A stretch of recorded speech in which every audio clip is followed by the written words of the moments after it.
بسم اللہ الرحمن الرحیم۔ سامعین کرام، ایک مرتبہ بصرہ شہر میں خوفناک قحط آن پڑا۔ مورخین بیان کرتے ہیں کہ یہ 105 ہجری کا واقعہ ہے، اور یہ قحط اتنا سخت تھا کہ لوگ اپنے خون کے رشتے ناطے تک بھول گئے تھے۔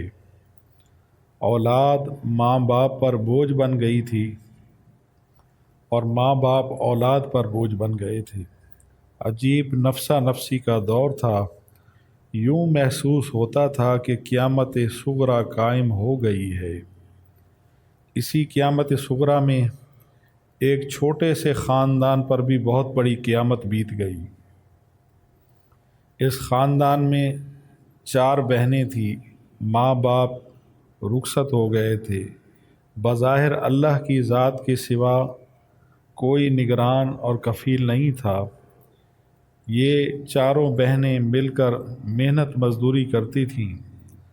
بصرہ شہر میں جب قحط آن پڑا تو ساری تجارت اور کاروبار دم توڑ گئے۔ اناج، گندم، چاول سب نایاب ہو گیا تھا۔ ذخیرہ اندوزوں نے، تاجروں نے اس کو مہنگے داموں بیچنے کے لیے ذخیرہ اندوزی کر لی تھی۔ بھوک اور غربت نے اس خاندان پر بھی ڈیرے ڈال دیے تھے۔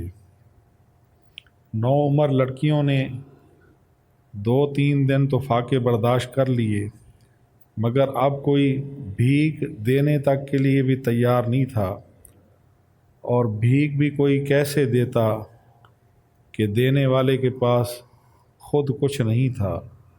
یہ تمام بہنیں فاقہ کشی اور بھوک سے نڈال پتھرائی ہوئی آنکھوں سے آسمان کی طرف دیکھ رہی تھیں۔ اچانک بصرہ کا مشہور تاجر عتیق ادھر سے گزرا تو فاقہ زدہ لڑکیوں نے بھاگ کر اس آسودہ حال شخص کی طرف دست سوال دراز کیا کہ خدا کے لیے ہماری مدد کرو، کچھ ہمیں کھانے کو دے دو، ورنہ کچھ دیر بعد ہماری روحیں بھوک کی وجہ سے جسموں سے نکل جائیں گی۔ تاجر عتیق نے الگ تھلگ کھڑی سب سے چھوٹی بچی اور ان کی بہن کو دیکھا، اور وہ خاموش کھڑی تھی۔ تاجر عتیق نے کہا، اے چھوٹی لڑکی، تم خاموش کیوں ہو؟ کیا تمہیں کھانا نہیں چاہیے؟ اس چھوٹی لڑکی نے کہا، کیوں نہیں چاہیے؟ بہت بھوک لگی ہے۔ تو پھر تم کیوں ہمیں سوال نہیں کر رہی؟ تو چھوٹی لڑکی نے کہا، جس سے مانگنا چاہیے اسی سے مانگ رہی ہوں۔ چھوٹی لڑکی نے عجیب سا جواب دیا تو تاجر عتیق چونک گیا۔ اس نے کہا، اچھا، جس سے مانگ رہی ہو تو ابھی تک وہاں سے تمہیں روٹی نہیں ملی؟ چھوٹی لڑکی نے کہا، جب وقت آئے گا تو وہاں سے بھی مل جائے گی۔ لڑکی کا انداز گفتگو مبہم تھا، لیکن لہجے میں بلا کی استقامت تھی۔ تینوں لڑکیوں نے تاجر عتیق کی منت سماجت کی کہ ہم اس لڑکی کی بے سرو پا باتوں سے تنگ ہیں، آپ ہمارے ساتھ سودا کریں اور قیمت دے کر اس چھوٹی لڑکی کو ہم سے لے جائیں۔ ہم اس کو بیچنے کے لیے تیار ہیں تاکہ ہماری بھوک ختم ہو سکے۔ تو تاجر عتیق نے کہا کہ یہ چھوٹی سی لڑکی بڑے کام کی ہے، میں تو اس کو لے کر ہی جاؤں گا۔ پھر ایک مخصوص رقم طے کر کے تاجر عتیق نے بڑی بہنوں کو دینار کی تھیلی دی، اور چھوٹی لڑکی کو بڑی بہنوں نے فروخت کر دیا۔ رقم حاصل کر لی، اب رقم گننے میں مصروف تھیں۔ تاجر عتیق نے چھوٹی لڑکی کی طرف دیکھا تو اس کی آنکھوں میں آنسو نکل رہے تھے۔ تاجر عتیق نے چھوٹی لڑکی کو کہا کہ اب چلو، تم میری ملکیت ہو۔ لڑکی نے اپنی بہنوں کی طرف دیکھا، اس کی آنکھوں میں آنسو تھے، مگر ہونٹوں پر کوئی حرف شکایت نہیں تھا۔ وہ تاجر عتیق کے ساتھ چپ چاپ چلی گئی۔ کئی بار مڑ کر پیچھے اپنی بڑی بہنوں کو دیکھا۔ اس چھوٹی سی لڑکی کی آنکھوں میں بس ایک ہی سوال تھا، میری بہنوں، کیا تم نے چند روٹیوں کے عوض اور چند دیناروں کے عوض اپنی چھوٹی سگی بہن کو فروخت کر دیا؟ مگر تینوں بہنوں کے طرف سے کوئی جواب نہیں تھا۔ انہیں بھوک کے عذاب سے نجات مل گئی تھی اور وہ تاجر کے دیے ہوئے سکے گننے میں مصروف تھیں۔ پھر انہیں اپنی چھوٹی بہن کی آنکھوں میں اترنے والے آنسو کیسے نظر آتے؟ آخر کار چھوٹی لڑکی تاجر لے کر نظروں سے اوجھل ہو گیا۔ عام طور پر یہی مشہور ہے کہ تینوں بڑی بہنوں نے مل کر چھوٹی بہن کو تاجر عتیق کے ہاتھوں فروخت کر دیا تھا۔ وہ بصرہ چھوڑ کر کسی ایسے شہر میں تینوں جانا چاہتی تھیں جہاں ضروریات زندگی کی سہولیات میسر ہوں۔ اس طرح ایک معصوم چھوٹی سی بچی اپنے کارواں سے بچھڑ کر ایک صاحب ثروت انسان کی کنیز بن گئی، اور اس چھوٹی سی لڑکی نے اتنی بڑی قربانی دے کر بھی کوئی حرف شکایت زبان پر نہ لائی۔ نو عمر ہونے کے باوجود تاجر عتیق کا ہر کام انتہائی مشقت اور ذمہ داری کے ساتھ پورا کرتی تھی، اور اپنے مالک تاجر عتیق کو کسی قسم کا شکایت کا موقع نہ دیتی، یہاں تک کہ تاجر عتیق کے پاس وہ چھوٹی سی لڑکی اسی طرح گزرتے گزرتے کئی سال گزر گئے۔ اب اس چھوٹی لڑکی کی عمر 12 یا 13 سال کے قریب تھی۔ جیسے جیسے اس کی عمر بڑھتی جا رہی تھی، تاجر عتیق کی طرف سے کام کی اور گھریلو ذمہ داریاں بڑھتی جا رہی تھیں، اور اس کے ساتھ ساتھ اس چھوٹی سی لڑکی کے ذوق عبادت میں بھی اضافہ ہوتا جا رہا تھا۔ گھر کا کام کرنے کے بعد وہ رات بھر اللہ کی عبادت میں مصروف رہتی، پھر صبح ہوتے ہی اپنے دنیا کے آقا تاجر عتیق کی خوشنودی حاصل کرنے کے لیے گھر کے کاموں میں مشغول ہو جاتی اور سر جھکا کر ہر قسم کی جھڑکیاں سنتی، تاجر عتیق کی طرف سے سختیاں برداشت کرتی۔ آخر شدید محنت نے اس معصوم جان کو تھکا ڈالا۔ ایک دن تاجر عتیق نے پوچھا، چھوٹی لڑکی، کیا تو بیمار ہے؟ کیونکہ تاجر عتیق کے بارے میں مشہور تھا کہ یہ کام کے سلسلے میں بہت سخت ہے۔ چھوٹی لڑکی نے نفی میں آقا کی بات کا جواب دیتے ہوئے کہا، آقا، کیا میں اپنے فرائض کی ادائیگی میں کسی کوتاہی کی مرتکب ہو رہی ہوں؟ مالک نے کہا، نہیں، ہرگز نہیں۔ اس کے کام کی تعریف کی اور ساتھ ہی یہ کہا کہ اپنی صحت کا بھی خیال رکھے۔ لڑکی نے آقا کا حکم سنا اور سر جھکا دیا، مگر اس کے معمولات میں کوئی کمی نہیں آئی۔ دن کے اجالے میں اپنے دنیاوی مالک کی خدمت انجام دیتی، اور پھر رات کا جب اندھیرا چھاتا تو حقیقی مالک کائنات کے سامنے سجدہ ریز ہو جاتی۔ ایک دن اتفاق سے نصف شب کے قریب آقا مالک عتیق کی آنکھ کھل گئی۔ وہ اپنے کمرے سے نکل کر ٹہلنے لگا۔ اچانک اس کی نظر چھوٹی کنیز کی کوٹھڑی پر پڑی۔ وہاں چراغ جل رہا تھا۔ اس نے سوچا کہ یہ کنیز ابھی تک جاگ رہی ہے، اور پھر اس کے جاگنے کا سبب جاننے کے لیے پوچھنے کے لیے اس کی کوٹھڑی کی طرف بڑھا۔ دروازہ کھلا ہوا تھا۔ مالک عتیق دبے قدموں اندر داخل ہوا، اور اس کی آنکھوں کے سامنے ایک ناقابل یقین منظر تھا۔ چھوٹی کنیز سجدے کی حالت میں تھی اور دبی دبی سسکیاں ابھر رہی تھیں۔ مالک کی حیرت میں کچھ اضافہ ہو گیا۔ وہ آہستہ آہستہ آگے بڑھا، پھر اس نے کان لگا کر سنا۔ کنیز انتہائی رقت آمیز لہجے میں دعا مانگ رہی تھی، اے اللہ، تو میری مجبوریوں سے خوب واقف ہے۔ گھر کا کام کاج مجھے تیری طرف آنے سے روکتا ہے۔ تو مجھے اپنی عبادت کے لیے پکارتا ہے، مگر میں جب تک تیری بارگاہ میں حاضر ہوتی ہوں نمازوں کا وقت گزر جاتا ہے۔ اس لیے تو میری معذرت اور میری معافی اور میری توبہ قبول فرما لے۔ میرے مالک، میرے گناہوں کو رب العالمین معاف کر دے۔ مالک نے جب چھوٹی کنیز کی گریہ و ساری سنی تو خوف خدا سے لرزنے لگا۔ مشہور روایت ہے کہ اس واقعے سے پہلے تاجر عتیق ایک ظالم شخص تھا۔ اپنے غلاموں، اپنی کنیزوں سے بے پناہ مشقت لیتا تھا اور انہیں پیٹ بھر کر کھانا تک نہیں دیتا تھا۔ آج رات جو گزر گئی، ایک کنیز کی اس طرح سجدہ ریزی دیکھی تو اس کا پتھر دل پگھل گیا۔ اسے اپنے ماضی پر ندامت ہونے لگی۔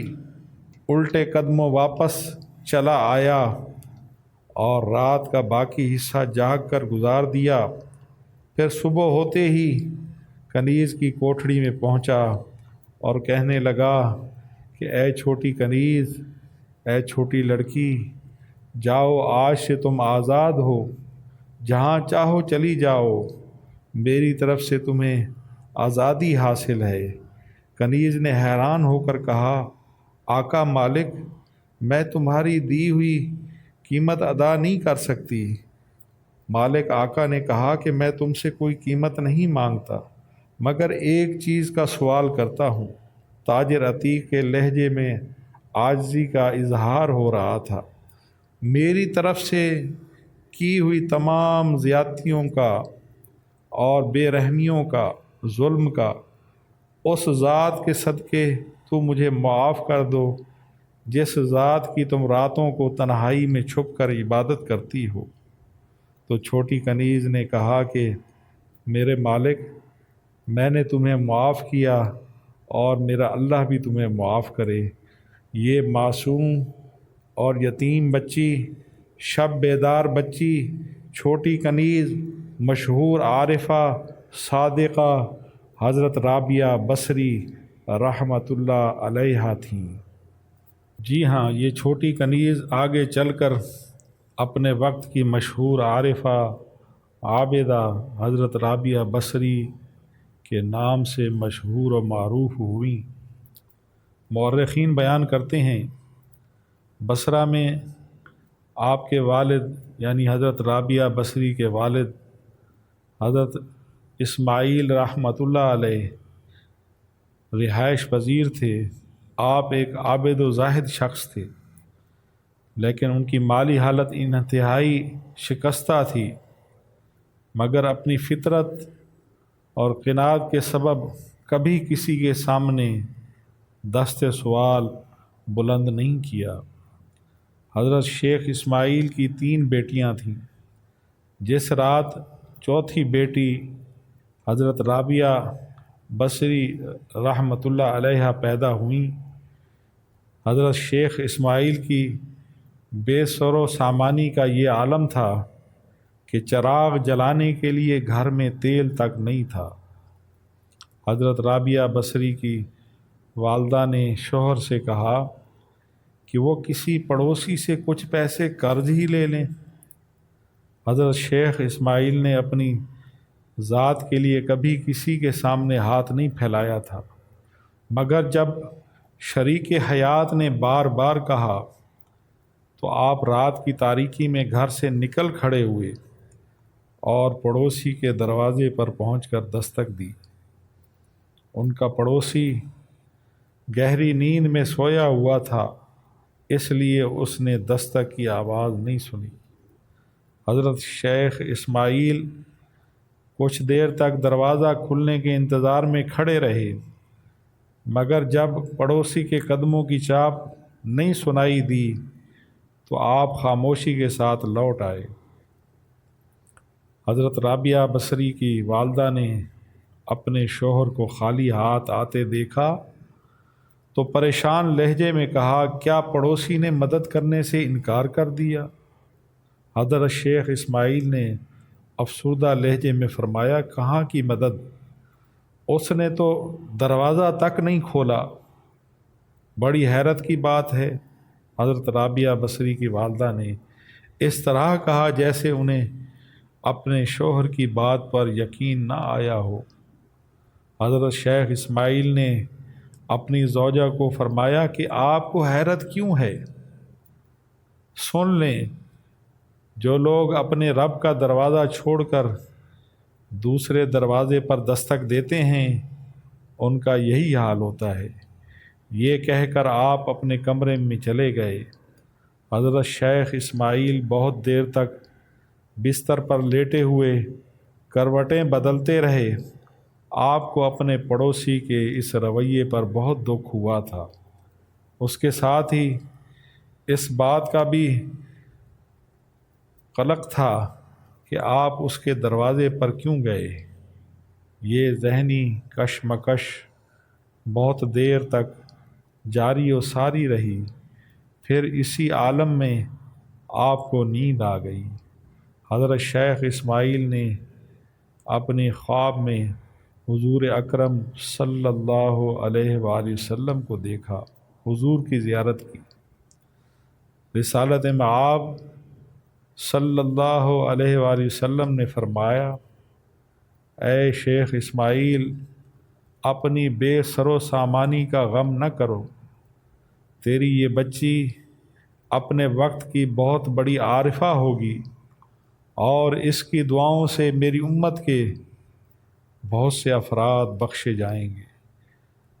تیرے لیے لازم ہے کہ تو جا اور حاکم بصرہ عیسیٰ زروان کے پاس اور اسے کہہ دے، میرا پیغام دے دے کہ وہ مجھ پر ہر رات 100 بار اور ہر شب جمعہ 400 مرتبہ درود بھیجتا ہے، مگر گزشتہ جمعے کی رات اس نے میری بارگاہ رسالت میں درود کا تحفہ نہیں بھیجا۔ اس لیے اسے چاہیے کہ وہ کفارے کے طور پر تمہیں 400 دینار ادا کرے۔ جناب شیخ اسماعیل کی آنکھ کھلی تو آپ سرور کائنات صلی اللہ علیہ وآلہ وسلم کے دیدار کی لذت سے سرشار تھے۔ پھر صبح ہوتے ہی آپ نے اپنا خواب سارے کا سارا ایک کاغذ پر تحریر کیا اور حاکم بصرہ کے دربان کو دے دیا۔ عیسیٰ زروان حاکم وقت اپنے دربار میں بیٹھا ہوا تھا۔ جب اس کے دربان نے حضرت شیخ اسماعیل کا خط اس کو دیا اور اس نے خط پڑھا تو بے قرار ہو کر اپنی نشست پر کھڑا ہو گیا اور دربان سے مخاطب ہو کر بولا کہ وہ حضرت شیخ کہاں ہیں؟ وہ معزز، وہ محترم شخص کہاں ہے؟ اسے انتظار مت کراؤ۔ اور حاکم بصرہ کے جواب سننے کے لیے آپ اس کے دروازے پر کھڑے تھے۔ دربان نے کہا کہ وہ دروازے پر موجود ہے، تو بجائے آپ کو بلوانے کے حاکم وقت عیسیٰ زروان تیز قدموں کے ساتھ خود محل کے دروازے پر پہنچ گیا اور حضرت شیخ اسماعیل کے ہاتھوں کو بوسہ دے کر کہنے لگا، آپ کے طفیل مجھے سرکار دو عالم صلی اللہ علیہ وسلم نے یاد فرمایا اور میری غلطی کی معافی کا سبب آپ ہیں، اللہ آپ کو جزائے خیر دے۔ یہ کہہ کر حاکم بصرہ نے نہایت ہی خلوص اور عقیدت کے ساتھ حضرت شیخ اسماعیل کو 400 دینار دے دیے، اور اسی خوشی میں، یعنی حضور کے صلی اللہ علیہ وسلم کے پیغام آنے کی خوشی میں اس نے 10,000 دینار دوسرے فقراء مساکین کو بلا کر تقسیم کر دیے۔ عربی زبان میں رابعہ چوتھی کو کہتے ہیں۔ حضرت رابعہ بصری اپنے والدین کی چوتھی اولاد تھیں، اس لیے آپ کا نام رابعہ رکھا گیا۔ ابھی آپ 4-5 سال کی تھیں کہ والدین کا سایہ سر سے اٹھ گیا۔ کسی معتبر تاریخ سے پتہ نہیں چلتا کہ ماں باپ کے انتقال کے بعد ان چاروں بہنوں کی گزر بسر کس طرح ہوئی۔ بس یہی قیاس کیا جا سکتا ہے کہ کسی عزیز یا رشتہ دار نے مالی معاونت، مدد اور سرپرستی کی ہوگی۔ پھر جب حضرت رابعہ بصری کی عمر 7-8 سال تھی تو وہ المناک واقعہ پیش آیا کہ پورا بصرہ خوفناک قحط کی لپیٹ میں آ گیا۔ بھوک سے بچنے کے لیے جہاں پر باقی لوگ بصرہ چھوڑ کر کوفہ کی طرف جا رہے تھے تو یہ چاروں بہنیں بھی اپنا آبائی شہر چھوڑنے پر مجبور ہو گئی۔ اسی سفر کے دوران بہنوں نے اپنی چھوٹی بہن رابعہ کو بصرہ کے مالدار تاجر عتیق کے ہاتھوں فروخت کر دیا۔ پھر آپ 4-5 سال تک ایک کنیز کی حیثیت سے، ایک ملازمہ کی حیثیت سے تاجر عتیق کی خدمت انجام دیتی رہیں۔ جب تاجر عتیق نے حضرت رابعہ بصری کو آزاد کر دیا تو آپ علوم ظاہری حاصل کرنے کے لیے بصرہ سے کوفہ تشریف لے گئے، جو اپنے وقت میں بہت بڑا علمی مرکز تھا۔ روایت ہے کہ حضرت رابعہ بصری فطری طور پر نہایت ہی ذہین خاتون تھی۔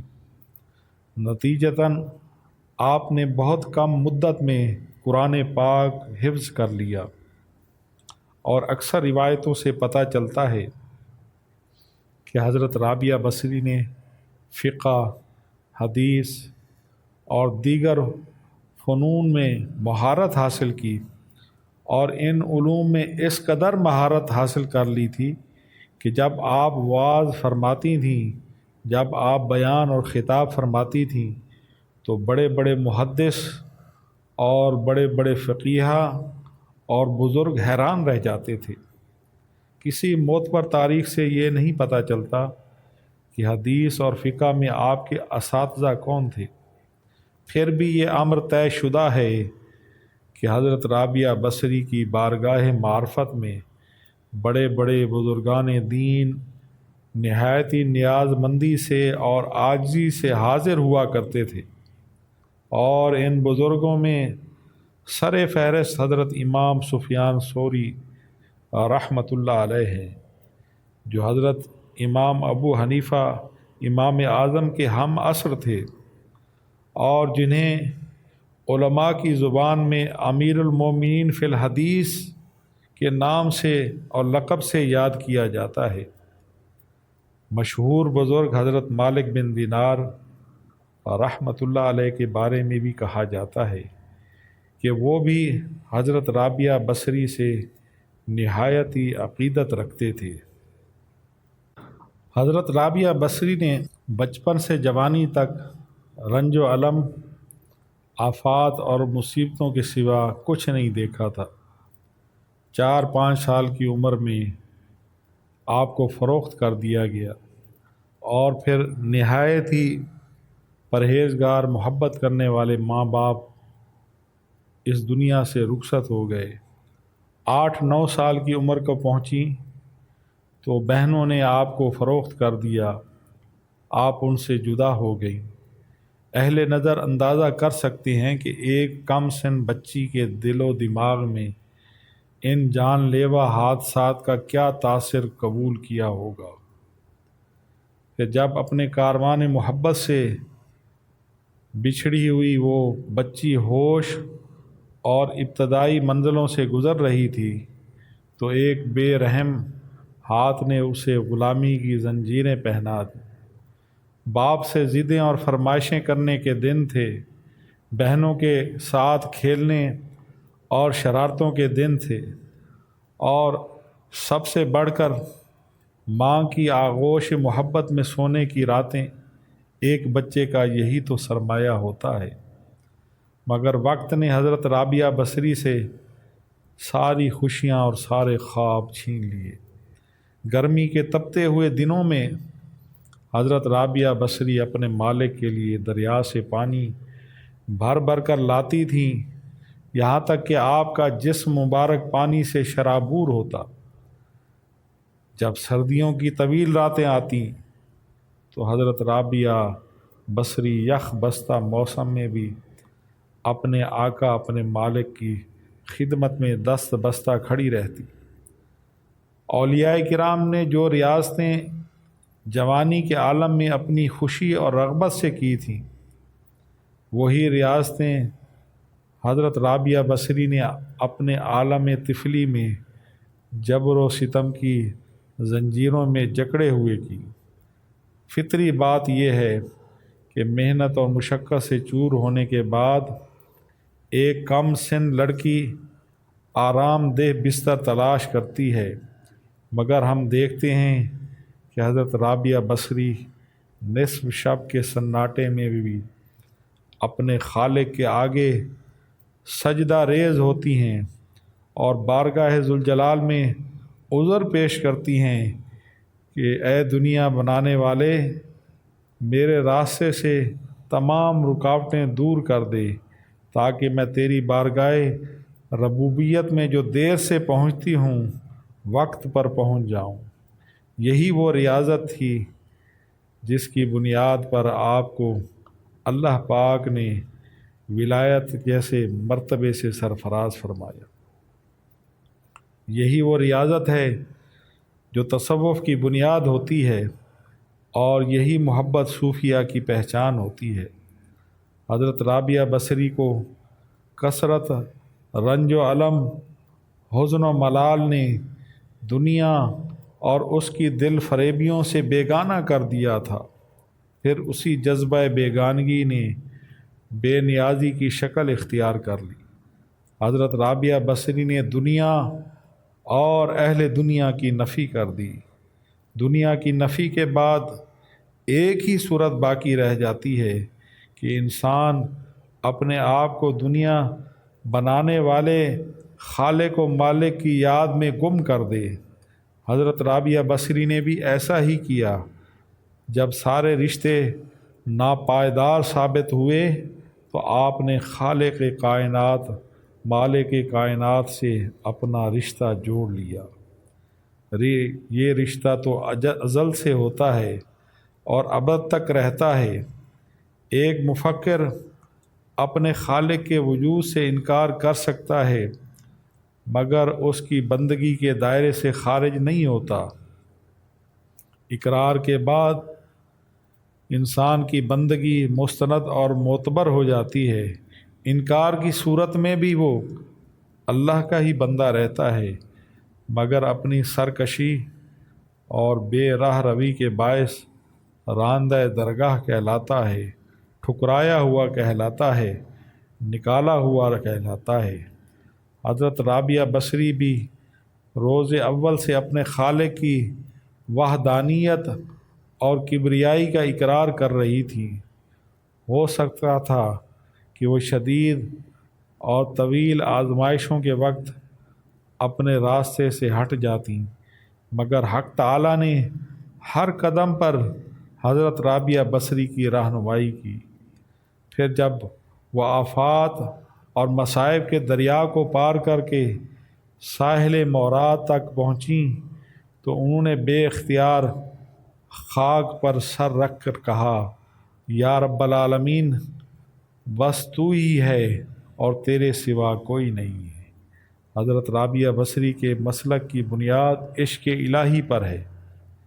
اس سلسلے میں ایک بزرگ اور محقق حضرت عبدالرزاق پاشا رحمۃ اللہ علیہ فرماتے ہیں کہ حضرت رابعہ بصری کی حیات مبارکہ میں حزن و الم کے جو گہرے نقوش پائے جاتے ہیں، اگر انہیں غور سے دیکھا جائے تو یہ حقیقت منکشف ہوتی ہے کہ یہ تمام تر اسی محبت کا نتیجہ ہے جو حضرت رابعہ بصری کو اللہ رب العزت کی ذات پاک سے تھی۔ حضرت رابعہ بصری ہر وقت مغموم اور ملول رہا کرتی تھی۔ شاذ و ناز ہی ان کی آنکھوں کو کسی نے خشک دیکھا ہوگا، ورنہ کسی آبشار کی طرح آپ آنسو بہاتی رہتی تھی۔ حضرت رابعہ بصری بہت کم گفتگو فرمایا کرتی تھیں۔ آپ کا بیشتر وقت نماز پڑھنے میں، اللہ کی عبادت کرنے میں گزرتا تھا۔ اگر کبھی کسی سے کوئی بات کرنی ہوتی تو آیات قرآنی کا سہارا لے کر اپنا مطلب بیان کرتی۔ لوگوں نے پوچھا کہ آپ ایسا کیوں کرتی ہیں؟ ہم کوئی سوال کرتے ہیں تو اس کے جواب میں آپ قرآن کی آیت پیش کرتی ہیں۔ تو حضرت رابعہ بصری نے فرمایا کہ انسان جو کچھ بولتا رہتا ہے فرشتے اسے لکھتے رہتے ہیں۔ میں کوشش کرتی ہوں کہ قرآن کی آیتوں کے سوا کچھ نہ بولوں۔ یہ احتیاط اسی لیے ہے کہ کہیں میرے منہ سے کوئی غلط بات نہ نکل جائے اور اسے فرشتے تحریر کر لیں۔ لوگوں نے کہا کہ اللہ نے انسان کو ہنسنے اور مسکرانے سے تو منع نہیں کیا ہے۔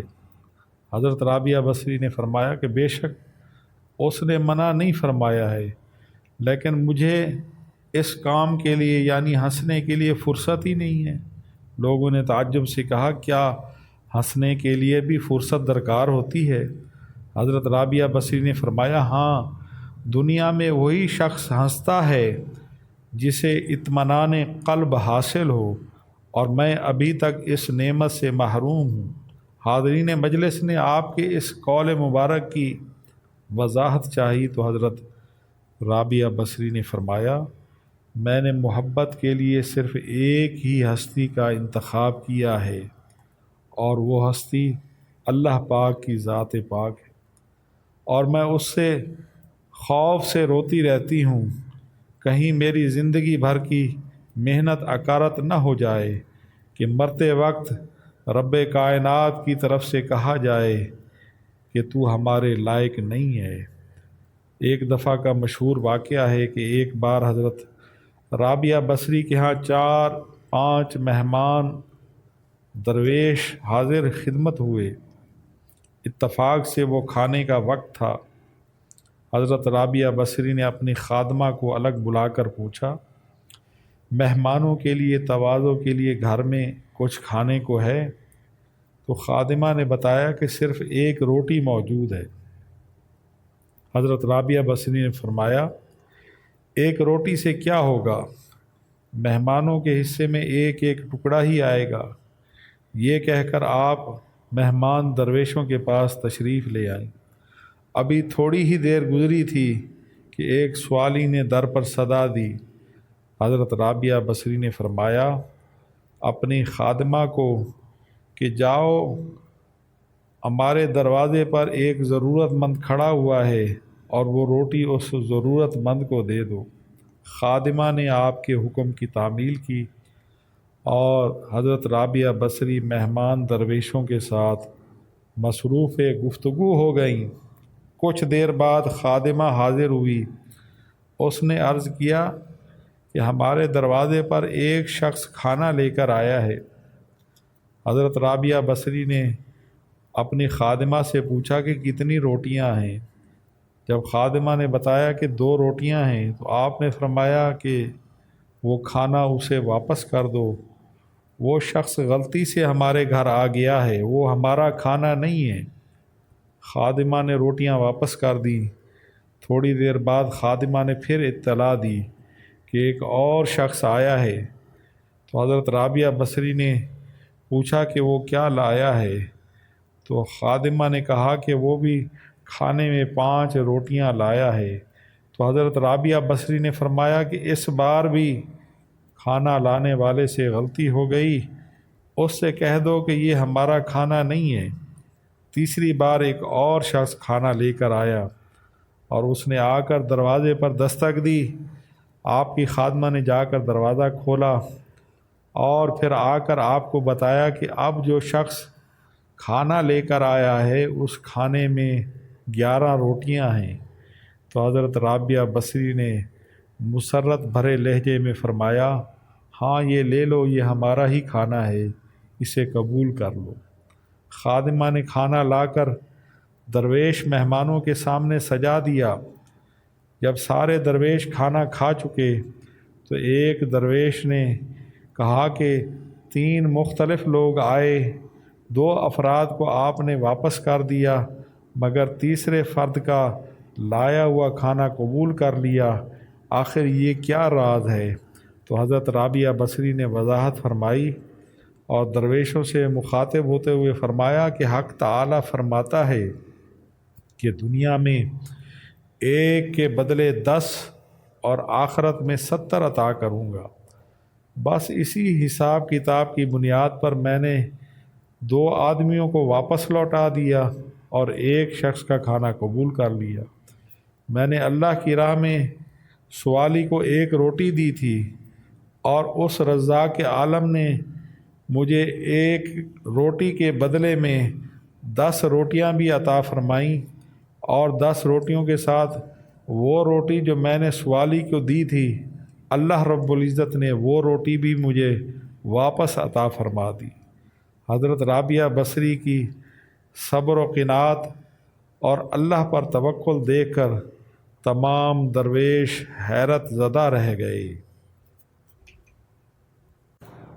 ایک مرتبہ آپ نے 7 دن تک صرف پانی سے روزہ کھولا۔ گھر میں کھانے کے لیے روٹی کا ایک لقمہ تک نہیں تھا۔ افطار کا وقت قریب تھا کہ حضرت رابعہ بصری پر بھوک کا غلبہ ہوا۔ نفس نے آپ سے فریاد کی، اے رابعہ، آخر تو کب تک مجھے بھوکا رکھے گی؟ ابھی آپ کے دل میں یہ خیال گزرا ہی تھا کہ کسی شخص نے آپ کے دروازے پر دستک دی۔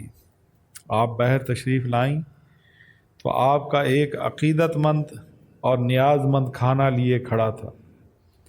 حضرت رابعہ بصری نے کھانا قبول کر لیا اور اپنے نفس سے مخاطب ہوتے ہوئے فرمایا، میں نے تیری فریاد سن لی، کوشش کروں گی کہ تجھے مزید اذیت نہ پہنچے۔ یہ کہہ کر آپ نے کھانا فرش پر رکھ دیا اور خود چراغ جلانے کے لیے اندر چلی گئیں۔ واپس آئیں تو دیکھا کہ ایک بلی نے کھانے کے برتن الٹ دیے تھے اور زمین پر سارا کھانا گرا دیا تھا، اور اس گرے ہوئے کھانے کو وہ بلی کھا رہی تھی۔ حضرت رابعہ بصری اس بلی کو دیکھ کر مسکرائیں اور فرمایا، شاید یہ کھانا تیرے لیے ہی بھیجا گیا تھا، تو اطمینان سے کھا لے۔ افطار کا وقت قریب ہو چکا تھا۔ حضرت رابعہ بصری نے چاہا کہ پانی سے ہی افطار کر لیں، اتنے میں تیز ہوا کا جھونکا چلا اور چراغ بجھ گیا۔ حضرت رابعہ اندھیرے میں آگے بڑھیں، اتفاق سے پانی کا برتن بھی ٹوٹ گیا اور سارا پانی زمین پر بہہ گیا۔ عجیب صورتحال تھی۔ بے اختیار آپ کی زبان مبارک سے یہ الفاظ نکلے، یا الہی، یہ کیا راز ہے؟ میں گناہ گار نہیں جانتی کہ تیری رضا کیا ہے۔ جواب میں ایک صدائے غیب سنائی دی، اے میری محبت کا دم بھرنے والی، اگر تو چاہتی ہے کہ تیرے لیے دنیا کی نعمتیں وقف کر دوں تو پھر میں تیرے دل سے اپنا غم واپس لے لوں گا، کیونکہ میرا غم اور دنیا کی نعمتیں ایک ہی دل میں جمع نہیں ہو سکتے۔ اے رابعہ، تیری بھی ایک مراد ہے اور میری بھی ایک مراد ہے، تو ہی بتا کہ دونوں مرادیں ایک جگہ کیسے رہ سکتی ہیں؟ حضرت رابعہ بصری فرماتی ہیں کہ جب میں نے یہ آواز سنی تو دنیا سے ہمیشہ کے لیے منہ موڑ لیا اور ساری امیدیں ترک کر دیں۔ اس کے بعد میں نے ہر نماز کو آخری نماز سمجھا اور ہر سانس کو آخری سانس سمجھا۔ ایک مرتبہ حضرت سفیان ثوری رحمۃ اللہ علیہ حضرت رابعہ بصری کی مجلس میں حاضر ہوئے اور فرمانے لگے، اے رابعہ، آج تم مجھے وہ باتیں بتاؤ جو تم نے کسی کتاب یا عالم دین سے یا کسی شخص سے یا انسان سے حاصل نہ کی ہوں، بلکہ وہ رب کائنات سے براہ راست تم تک پہنچی ہو۔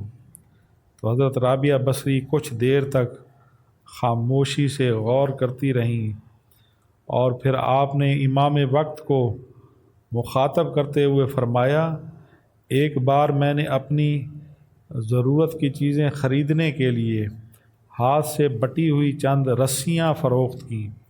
خریدار نے مجھے 2 درہم دیے، تو میں نے 1 درہم ایک ہاتھ میں لیا اور دوسرا دوسرے ہاتھ میں۔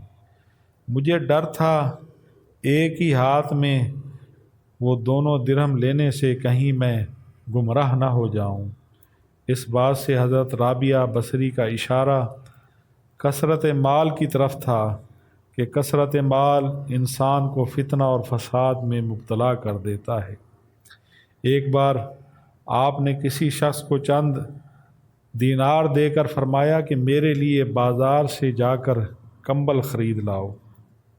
اس شخص نے عرض کیا کہ مخدومہ سیدہ، آپ کو سفید رنگ کا کمبل درکار ہے یا سیاہ رنگ کا کمبل درکار؟ حضرت رابعہ بصری نے نہایت ہی ناخوشگوار لہجے میں فرمایا کہ لاؤ میرے پیسے واپس دے دو، ابھی کمبل خریدا ہی نہیں گیا، سیاہ و سفید کا جھگڑا شروع ہو گیا۔ پھر اس شخص سے پیسے لے کر آپ نے اپنی خادمہ کو دے دیے اور فرمایا کہ جاؤ یہ دینار دریا میں پھینک آؤ۔ ان تمام واقعات سے اندازہ ہوتا ہے کہ حضرت رابعہ بصری دنیا اور اہل دنیا سے کس قدر بے نیازانہ تعلق رکھتی تھی۔ ایک بار کسی شخص نے برسر مجلس آپ سے سوال کیا، آپ کہاں سے آئی ہیں؟ حضرت رابعہ بصری نے فرمایا، اس جہاں سے۔ اور کہاں جائیں گی؟ حضرت رابعہ نے فرمایا کہ اسی جہان میں۔ پھر جب آپ سے پوچھا گیا کہ اس جہان میں کیا کرتی ہیں، تو فرمانے لگی کہ اس جہان میں افسوس کے سوا کچھ نہیں کرتی۔ پوچھنے والے نے پوچھا کہ آپ کس بات پر افسوس کرتی ہیں؟ تو حضرت رابعہ بصری نے فرمایا، اس جہان کی روٹی کھا کر اس جہان کا کام کرتی ہوں، اس پر افسوس کرتی ہوں۔ حضرت رابعہ بصری عشق الہی میں اس قدر غرق رہتی تھیں کہ خوشی اور غم اپنی حیثیت کھو بیٹھے تھے۔ عبادت کے بارے میں آپ کا طرز فکر بڑا عجیب تھا۔ آپ خوف اور طمع سے بے نیاز ہو کر اپنے خالق کو پکارتی تھیں۔ ایک بار آپ پر جذب کی کیفیت طاری تھی۔ اہل بصرہ نے دیکھا آپ ایک ہاتھ میں آگ اور دوسرے ہاتھ میں پانی لیے ہوئے بھاگتی ہوئی چلی جا رہی ہیں۔ لوگوں نے حضرت رابعہ بصری کو اس حال میں دیکھا تو پوچھا کہ اے رابعہ یہ کیا ہے، اور آپ کہاں جا رہی ہیں، اور یہ کیا لے کر جا رہی ہیں؟ تو حضرت رابعہ بصری نے فرمایا کہ میں اس پانی سے دوزخ کی آگ کو بجھانے چلی ہوں کہ لوگ اسی کے خوف سے اللہ کی عبادت کرتے ہیں۔ اور یہ آگ کس لیے ہے؟ لوگوں نے پوچھا۔ میں اس آگ سے اس جنت کو پھونک ڈالنا چاہتی ہوں، جلا کر خاک کرنا چاہتی ہوں، تاکہ جو لوگ جنت کے لالچ میں اللہ کی عبادت کرتے ہیں ان کو جنت نہ مل سکے۔ یہ تھا حضرت رابعہ بصری کا انداز عبادت اور آپ کا طرز فکر، جس کے ذریعے آپ لوگوں کو تبلیغ فرماتی تھیں اور اللہ کی عبادت کی طرف لوگوں کو آپ مائل کرتی تھیں۔ ایک بار حضرت رابعہ بصری ان الفاظ کے ساتھ دعا مانگ رہی تھیں، اے میرے معبود، اگر میں تیری عبادت دوزخ کے خوف سے کرتی ہوں تو مجھے دوزخ ہی میں ڈال دینا، اگر میری ریاضت حصول جنت کے لیے ہے تو اسے مجھ پر حرام کر دینا، اگر میں صرف تیرے ہی لیے تیری پرستش کرتی ہوں تو مجھے اپنے دیدار سے ہرگز محروم نہ رکھنا۔ یہی وہ عشق ہے جس نے حضرت رابعہ بصری کو ولایت کے منصب تک پہنچایا، اور پھر آپ کا نام قیامت تک کے لیے محبت کی علامت بن کر رہ گیا۔ حضرت رابعہ بصری نے ساری زندگی تجرد کے عالم میں گزاری، آپ نے نکاح اور شادی نہیں کی۔ اس زمانے میں کچھ لوگوں نے آپ کی اس روش پر اعتراض کرتے ہوئے کہا کہ آپ خود کو عارفہ کہتی ہیں، مگر پیغمبر اسلام صلی اللہ علیہ وآلہ وسلم کی مشہور و معروف سنت پر عمل نہیں کرتی۔ جواب میں حضرت رابعہ بصری نے فرمایا، مجھے 3 باتوں کا اندیشہ ہے، اگر تم مجھے ان 3 باتوں کے اندیشوں سے نجات دلا دو تو میں آج ہی نکاح کر لوں گی۔ میرا پہلا اندیشہ یہ ہے کہ مرتے وقت ایمان سلامت لے جاؤں گی یا نہیں۔ دوسرا یہ ہے کہ میرا نامہ اعمال دائیں ہاتھ میں دیا جائے گا یا بائیں ہاتھ میں۔ تیسرا اندیشہ یہ ہے کہ قیامت کے دن ایک گروہ کو دائیں طرف سے بہشت میں داخل کیا جائے گا اور دوسرے گروہ کو بائیں طرف سے دوزخ میں داخل کیا جائے گا۔ تم لوگ ہی مجھے بتا دو کہ میں کس طرف ہوں، دوزخ کے گروہ کی طرف ہوں یا جنتی گروہ کی طرف۔ حضرت رابعہ بصری کے تینوں سوالوں کے جواب میں لوگوں نے کہا کہ ہمیں کچھ معلوم نہیں، بس اللہ ہی بہتر جانتا ہے کہ کس کا کیا حشر ہوگا۔ تو لوگوں کا جواب سن کر حضرت رابعہ بصری نے انتہائی پرسوز لہجے میں فرمایا، تم خود ہی بتاؤ، جس عورت کو اس قدر غم ہوں وہ شوہر کی خواہش کس طرح کر سکتی ہے، وہ شادی کس طرح کر سکتی ہے۔ حضرت رابعہ بصری بڑے حکیمانہ انداز میں گفتگو فرماتی تھیں، یہاں تک کہ بڑے بڑے صاحبان علم آپ کے حضور عاجز رہ جاتے تھے۔ ایک بار کسی شخص نے آپ کی گوشہ نشینی پر اعتراض کرتے ہوئے کہا، ذرا باہر نکل کر دیکھیے کیسی بہار آئی ہوئی ہے۔ حضرت رابعہ بصری نے بے ساختہ فرمایا، میرا کام خالق کو دیکھنا ہے، مالک کائنات کو دیکھنا ہے، اس کی مخلوق کو نہیں۔ ایک بار ایک شخص آپ کی مجلس میں حاضر ہوا جس کے سر پر پٹی بندھی ہوئی تھی۔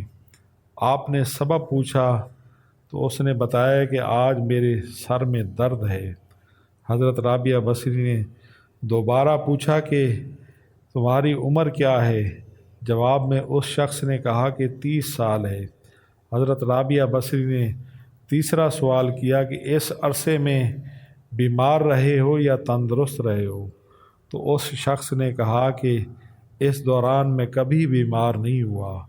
اس شخص کا جواب سن کر حضرت رابعہ بصری نے فرمایا، تم 30 سال تک تندرست رہے مگر اس عرصے میں ایک دن بھی اللہ کا شکریہ ادا کرنے کے لیے علامتی پٹی اپنے سر پر نہیں باندھی، مگر آج ذرا سی دیر کے لیے بیمار ہوئے تو اپنے مالک اور خالق کائنات کی بارگاہ میں شکایت کرنے کے لیے فوراً سر پر رومال اور پٹی باندھ لی۔ آپ کی یہ بات سن کر، آپ کی یہ نصیحت سن کر وہ شخص نہایت ہی شرمندہ ہوا۔ ایک بار کچھ اہل علم جو آپ کی شہرت اور محبوبیت سے حسد رکھتے تھے مجلس میں حاضر ہوئے اور کہنے لگے، اللہ تعالیٰ نے مرد کو عورت پر فضیلت بخشی ہے، ہمیشہ مرد ہی کو نبی یا رسول بنا کر بھیجا گیا ہے، آج تک کسی عورت کو یہ شرف حاصل نہیں ہوا۔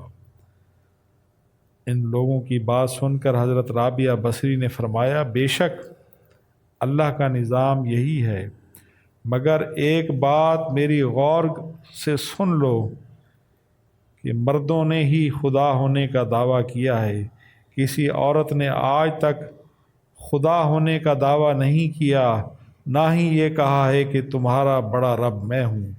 حضرت رابعہ بصری کا اشارہ فرعون مصر کی طرف تھا جو خدائی کے بلند و باغ دعوے کیا کرتا تھا۔ حضرت رابعہ بصری شاعری بھی کیا کرتی تھیں۔ آپ کا سارا کلام